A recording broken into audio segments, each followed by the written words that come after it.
less, but we're going to do it better. I know it's very difficult, and I don't mean to say that in a flippant way, saying, hey, it's easy to do simple. It's the hardest thing. It's better, easier to say we'll issue 17 different flavors for our shampoo or for our crisp or for our snacks, than to say we're going to do only 3, but these are the 3 we're going to put our money behind. But that's really how you're going to win.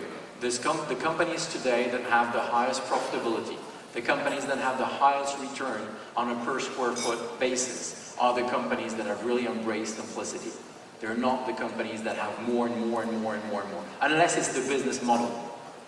So unless you go for Stu Leonard, where it's a path, and you've got a journey to go in the store, and you discover product, that's great. But if it's not your business model, don't go there. Think about simplicity.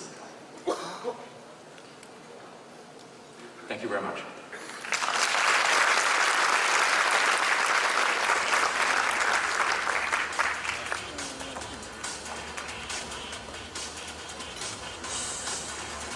Thank you. Let's give a big hand to Mr. Fraud. And I'd like to request you to stay on stage for that moment.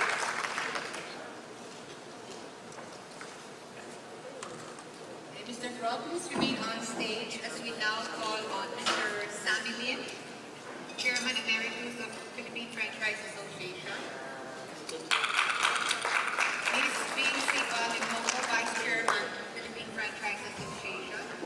And Mr. Jose Monsaysay Jr., overall Chair of FAP 2012.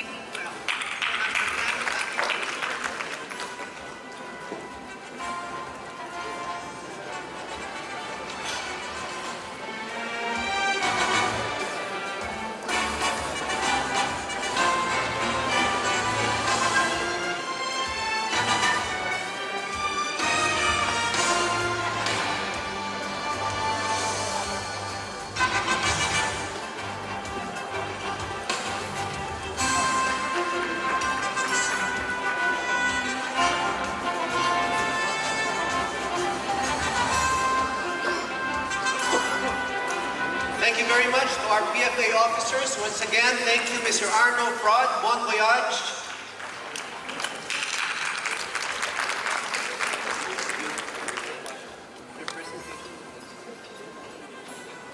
All right, talking about technology and the way we connect, would you like your colleagues who are not here to witness this event?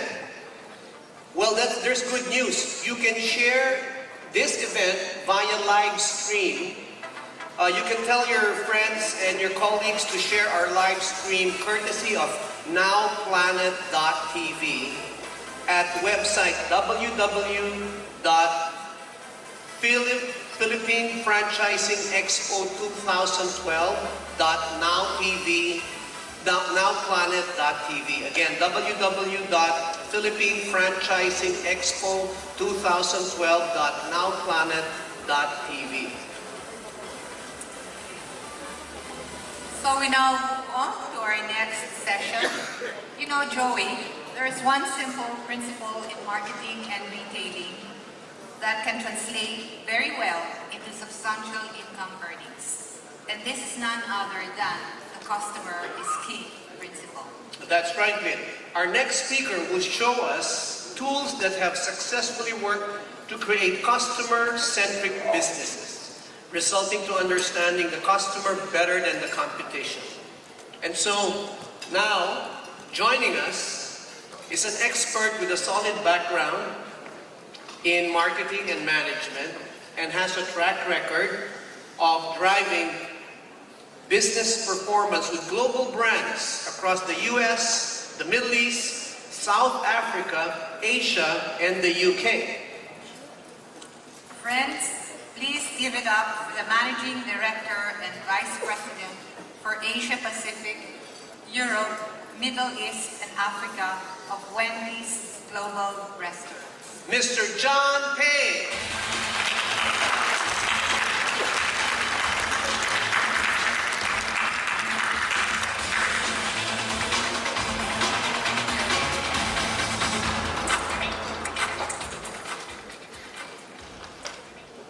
Good morning, everybody. It's an absolute pleasure to be here in Manila. A big thank you to Yvette for the invitation today. Yvette has a disarming way of inviting you to speak at an event without you being able to say no. So thank you for the opportunity. And I think, as some of you have said, I understand conventions are better in the Philippines and are more fun in the Philippines. So I'm delighted to be here today. What I'm going to cover is, I'm also going to tell you a little bit about my business, the Wendy's brand, but I'm also going to talk about the way in which the world today is changing, a lot of turmoil in the world, and hopefully through an understanding of the way in which the customer is king and being able to understand your customers better, you'll be able to navigate your way through this turmoil and be able to grow and build a successful relationship with your customers. And then I'll finish off with an example of the way in which insights and understanding of our customers has helped the Wendy's brand to grow, with an example of one of our very recent initiatives that's run across quite a few countries in the world. The Wendy's business is a large business. It's a $2.5 billion business globally. In the US, at the end of last year, we became the #2 burger brand in the US, so just behind McDonald's. It was a business that's been around for many, many years, founded in 1969 in Columbus, Ohio, by a gentleman called Dave Thomas. And Dave Thomas had worked in restaurants from a very young age and had this passion to really deliver what we call a cut above burger. He felt that many of the burgers that were available were fairly mediocre, and he wanted to use fresh beef to cook and to serve the burgers fresh off the grill with really a higher quality fast food experience. And that passion has resulted in, today, 6,500 restaurants across the US, and a business that is really energized, but one that I think it's fair to say, in terms of international, has still got a huge amount of potential. And to be very honest, that's the reason why I joined the business about a year ago, after previously spending about 14 years with a business called Young Brands, that's the owner of brands like KFC and Pizza Hut. And so the attraction for Wendy's in terms of international was that there is still a huge amount of potential for this brand that has done so well in the US. So we have about 350 restaurants outside the US, in about 26 markets, and sales of about $400 million. In terms of our international business, our priorities are really to build what we call our cut above position. And that means to us that the quality of our food and the experience that you should get at Wendy's is a cut above the other burger guys. And we're looking to open new restaurants in 2012, and probably most importantly, and certainly for me, is the opportunity to take the brand into new markets, into new countries, and to be able to offer potentially in places like Thailand or Korea, where currently there are no Wendy's, the opportunities for those customers in places like that to enjoy something a bit different from the mediocre burger. So again, if you're interested in franchise opportunities, I'm around afterwards and very happy to have a discussion about some of the opportunities for our brand. As all of you are aware, the world is changing. It's kind of pretty tough out there. I'm from the UK. I won't get too upset about the comments about our English food, but from earlier, I just mentioned the Tour de France that was won by first and second by a Brit.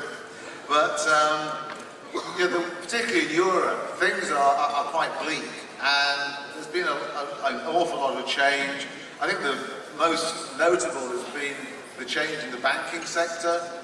People not really trusting the banks anymore, and almost in the newspapers, there's sort of opportunities to sort of attack certainly some of the high-profile bankers.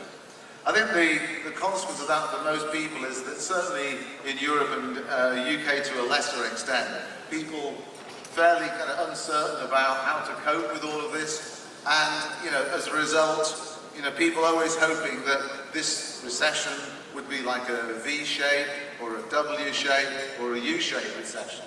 But I think you can see on this chart, and